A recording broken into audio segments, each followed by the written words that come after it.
Now at 5:30, at least 34 reported dead in Brussels after a series of blasts through the city's transit system.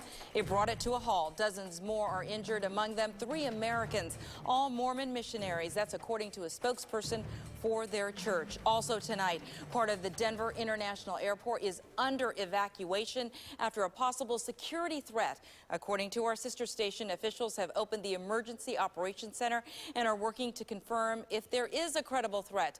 Police are currently on scene. According to the airport's Twitter timeline, no vehicle traffic is being allowed on the west side of the terminal, and flight delays are also possible.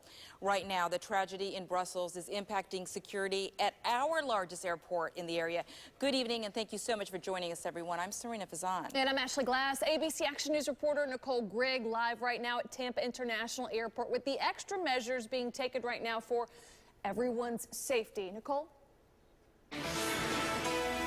Good evening, and those explosions happened at a ticket counter much like this one in Brussels. Tonight we can tell you here at TIA there is heightened security. Right now there's no officers in visible sight, but we can tell you that we've been here throughout the day and have seen increased security. TIA went into the heightened security this morning, basically right after the Brussels attack. We were here this morning while those police dogs were walking outside the departure gates, as well as those extra officers and TSA agents.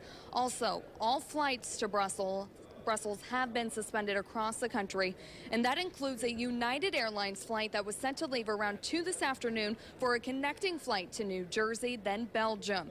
That is canceled as of now. If you're heading to the airport soon, you should give yourself an extra 30 minutes to an hour or more. And we can tell you right now, the lines actually here at TIA, they're not that bad, but still officials want you to know that you should still plan extra time. Right now, no extra law enforcement agencies have been asked to come and help with security here, but officials tell me that they are in constant contact with federal authorities. For now, reporting live from TIA, Nicole Grigg, ABC Action News.